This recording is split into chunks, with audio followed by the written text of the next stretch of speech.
All right, now let's turn our attention to that of Greece, where public anger is mounting over stricter austerity measures the government's promised to implement so it can get its hands on more EU aid.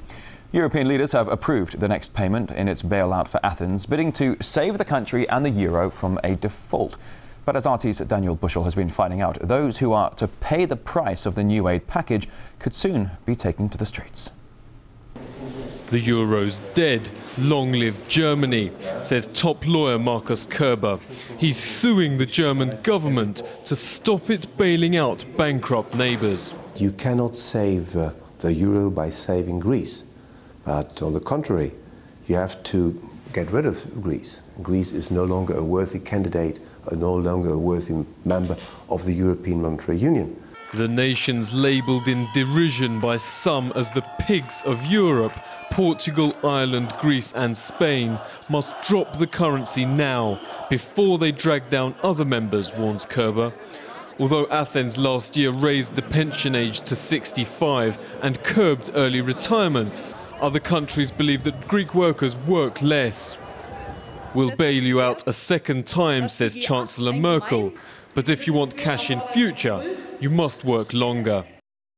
We can't have a common currency where some get lots of vacation time and others very little. That won't work in the long term.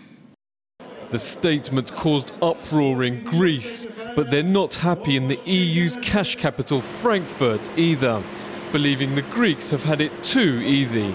Of course, if we are going to work till 67, it's not possible to declare why other people should go with 60 or 59. Which are certainly not responsible for the debts and the deficits run in Portugal, Greece, in the pig states. Raise the age when the Greek people retire.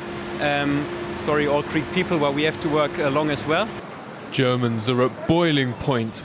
Anger which could spill out onto the streets, say some experts. If the problems with the euro become bigger, higher and higher, then it is also not excluded that German people go on the street because they say, okay, we don't want to pay anymore. The powerful Greens are now suing Merkel's government, claiming it hid facts about bailouts from the public. People in Germany ask, do we have to pay this? And so we have to give answers, and the answers we don't get from our government. Even the ruling party's revolting. Klaus-Peter Wilsch is fighting all rescues, since he argues leaving the Eurozone is in the interests of the struggling countries. They should take the chance to say, okay, we get out, we solve our problems, we will have our debt restructured. Those who gave money for high interest rate will lose some of their money, and then they can qualify again for the euro maybe after 10-15 years. Greece protests the euro's a straitjacket which blocks traditional ways to boost your economy, like devaluing the currency or adjusting interest rates. Even Greece's European Commissioner says that the country's membership of the common currency is at risk unless Athens takes the painful cost-cutting medicine prescribed by the EU and the IMF. Greeks now agree with Germans who say their debt's out of control. The question is, will weak states quit the euro and reorganise, or stay and bring the single currency down with them? Daniel Bushel, RT, Berlin.